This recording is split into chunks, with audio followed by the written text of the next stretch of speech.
Humpty Dumpty sat on a wall. Humpty Dumpty had a great fall. All the king's horses and all the king's men couldn't put Humpty together again. Many of us remember the nursery rhyme about Humpty Dumpty and the image of an egg-shaped character sitting on a wall. But behind the simplicity of this rhyme lies a much darker and more complex story. Who was Humpty Dumpty? What events led to his great fall? Today, let's dig deeper and unravel the fascinating historical mystery behind this beloved character. The earliest version of the Humpty Dumpty rhyme appeared in Samuel Arnold's Juvenile Amusements in 1797. This version was a bit different from the one we're familiar with today. Instead of all the king's horses and all the king's men, it reads, "Fourscore men and fourscore more could not make Humpty Dumpty where he was before." It seems it was originally a playful riddle for kids, with the answer being an egg. Over time, the rhyme evolved and became part of the nursery rhyme collections we all grew up with. In 1870, James William Eliot included Humpty Dumpty in his collection Mother Goose's Nursery Rhymes and Nursery Songs Set to Music, which helped make Humpty Dumpty even more popular. So, why do we think of Humpty Dumpty as an egg? It all started with Lewis Carroll's book Through the Looking Glass and What Alice Found There, published in 1871. In this whimsical story, Carroll portrayed Humpty Dumpty as a talking egg sitting on a wall, solidifying this memorable image in our minds forever. Now let's dive into the theories behind the rhyme. While the simplest explanation is that it's just a riddle, there are some more intriguing ideas. One of the most famous theories takes us back to 1648, during the turbulent times of the English Civil War, when Colchester was under siege. The Royalists, loyal to King Charles I, faced relentless attacks from the parliamentarians. Among the Royalists' defenses was a large cannon, colloquially called Humpty Dumpty, mounted on the town's walls near St. Mary's Church. Humpty Dumpty played a crucial role, causing significant damage to the enemy forces. However, the parliamentarians knew that to secure victory, they had to take down this formidable weapon. A well-aimed shot hit the wall beneath Humpty Dumpty, sending it tumbling to the ground. The Royalists, or the King's men, desperately tried to lift Humpty Dumpty back onto another part of the wall. Despite their best efforts, the cannon was too heavy and damaged to be restored. After 11 weeks, Colchester surrendered, marking a pivotal moment in the war. So when you hear Humpty Dumpty sat on a wall, think of the mighty cannon perched high on the battlements. Humpty Dumpty had a great fall brings to mind the cannon crashing down.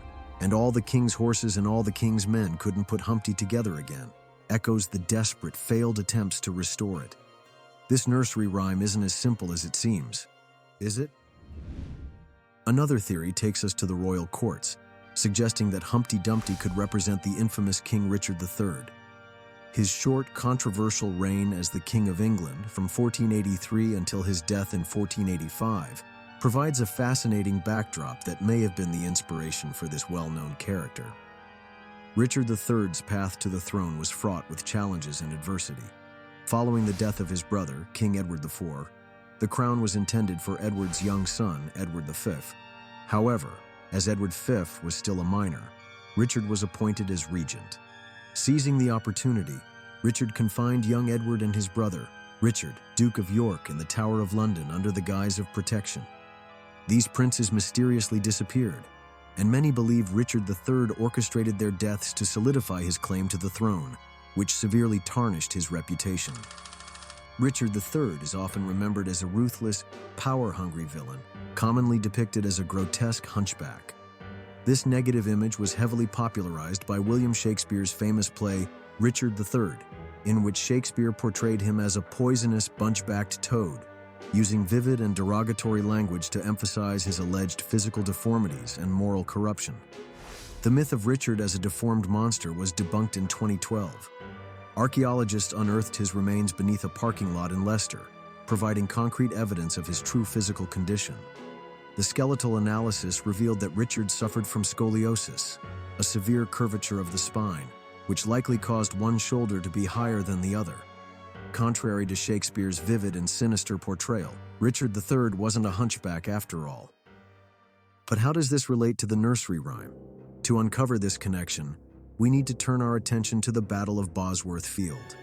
This decisive battle not only ended Richard III's reign, but also closed the chapter of the Wars of the Roses, a long and bitter conflict between the houses of Lancaster and York for the throne of England. Despite commanding a sizable army, Richard III was unable to outwit Henry Tudor's clever tactics. Surrounded by enemies, Richard fought valiantly, but ultimately met his end. His defeat cleared the way for Henry Tudor to ascend as King Henry VII, marking the beginning of the Tudor dynasty. As we know, Humpty Dumpty illustrates the concept of fragility and irreparable damage after a fall. Humpty Dumpty sat on a wall. Humpty Dumpty had a great fall. This iconic line can be seen as a reflection of Richard III's precarious hold on power. The wall represents his high but unstable position as king during a time of political chaos. His great fall captures Richard's downfall at the Battle of Bosworth and his literal fall from his horse, which was supposedly named Wall. All the king's horses and all the king's men couldn't save Richard III from his fate. His loyal army and supporters were powerless to prevent his downfall, and his reign remained beyond restoration, much like Humpty Dumpty, who could not be put back together after the fall. Richard III's story and the nursery rhyme Humpty Dumpty intertwine, with each line of the rhyme mirroring the key events of Richard's final days. His reign, both fragile and ultimately shattered, serves as a poignant reminder of the transitory nature of power and the inevitability of change. After exploring the intense and grim history of the English Civil War and Richard III's reign, let's uncover an entirely different version: Humpty Dumpty as an alcoholic drink. In the 17th century, Humpty Dumpty referred to a potent beverage made by boiling brandy and ale together. By the late 1600s, it was a popular drink sold in London, known for its strong effects and ability to easily intoxicate those who consumed it. Fast forward to the 18th century, and Humpty Dumpty had also become slang for a clumsy short person, turning the name into a comedic figure often ridiculed in society. Given these dual associations with a strong drink and clumsiness, it seems plausible that the original Humpty Dumpty was about someone who, after drinking too much of this potent brandy ale mix, became unsteady and fell off the wall. In other words, had a great fall. The imagery of the nursery rhyme becomes more vivid in this context. After such a fall, all the king's horses and all the king's men, possibly representing the royal guards or society's best efforts, couldn't put Humpty Dumpty together again, illustrating the irreversible effects of heavy drinking. At first glance, Humpty Dumpty seems like a simple nursery rhyme, but as we've seen, it's rich with historical significance layered with unexpected connections. Its ties to important historical moments remind us that these stories often carry more depth than we realize. Which theory do you find most convincing? Share your thoughts in the comments below. If you enjoyed this video, like and subscribe to explore more hidden stories with us. Thanks for watching.